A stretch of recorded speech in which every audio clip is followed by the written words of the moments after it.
ത്രിയേക ദൈവത്തിന് സ്തുതി. ക്രിസ്തുയേശുവിൽ എൻ്റെ പ്രിയ സഹോദരങ്ങളെ, വിശുദ്ധ മത്തായി എഴുതിയ സുവിശേഷം 19 അധ്യായം 14 തിരുവചനം. ശിശുക്കളെ എൻ്റെ അടുക്കൽ വരുവാൻ അനുവദിക്കുവിൻ, അവരെ തടയരുത്, എന്തെന്നാൽ സ്വർഗരാജ്യം അവരെ പോലുള്ളവരുടേതാണ്. ശിശുക്കൾ ദൈവത്തിൻ്റെ ദാനമാണ്, സമ്മാനമാണ്, നിഷ്കളങ്കരാണ്.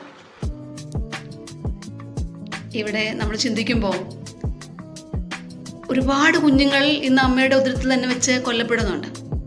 ഈ ലോകത്ത് ജന്മം സ്വീകരിക്കാൻ തയ്യാറായിട്ടും ഒരുപാട് കുഞ്ഞുങ്ങൾ സ്വന്തം മാതാപിതാക്കളാൽ പീഡിപ്പിക്കപ്പെടുന്നൊരു സാഹചര്യമാണ് ഇന്ന് നമ്മുടെ ചുറ്റുവട്ടത്ത് ഉള്ളത്. പീഡിപ്പിക്കുക മാത്രമല്ല, കൊല്ലുന്ന അവസ്ഥയും നമ്മുടെ ചുറ്റുവട്ടത്തുണ്ട്. പ്രിയമുള്ളവരെ, ഇവിടെയാണ് ഈ വചനത്തിൻ്റെ പ്രസക്തി നമ്മൾ ഉൾക്കൊള്ളേണ്ടത്.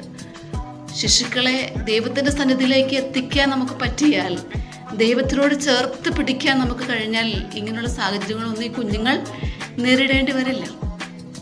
അവരുടെ സങ്കടങ്ങൾക്കും അവരെ ചൂഷണം ചെയ്യപ്പെടുന്ന ഒക്കെ മാറ്റി പിടിക്കാനായിട്ട് നമുക്ക് സാധിക്കും. പ്രിയമുള്ളവർ, ഈ വചനത്തിൻ്റെ പ്രസക്തി നമുക്കൊന്ന് ഉൾക്കൊള്ളാം. നമുക്ക് ദാനമായി നൽകിയിരിക്കുന്ന ഈ കുഞ്ഞുങ്ങളെ വേണ്ട രീതിയിൽ വളർത്തിക്കൊണ്ടുവരുവാൻ ദൈവത്തിൽ ആശ്രയിച്ച് നമുക്ക് മുന്നോട്ട് പോകാം. അതിന് ശിശുക്കളുടെ സ്ഥായിയായ ഭാവം നമ്മളും സ്വീകരിക്കണം. അവരുടെ നിഷ്കളങ്കത്വം നമ്മളും ദൈവത്തിൽ നിന്ന് നമ്മുടെ മാതാപിതാക്കളിൽ ലഭിച്ച ഒരു സമ്മാനമാണ്, ഒരു ദാനമാണെന്നൊരു തിരിച്ചറിവും നമുക്കുണ്ടാകണം. പ്രിയമുള്ളവരെ, അങ്ങനെ നല്ല കുടുംബവും നല്ല വ്യക്തികളെയും നല്ല സമൂഹത്തെയും സൃഷ്ടിക്കുവാനായിട്ട് ഈ വചനചിന്ത ഉപകരിക്കട്ടെ. ദൈവം നമ്മെ അനുഗ്രഹിക്കട്ടെ.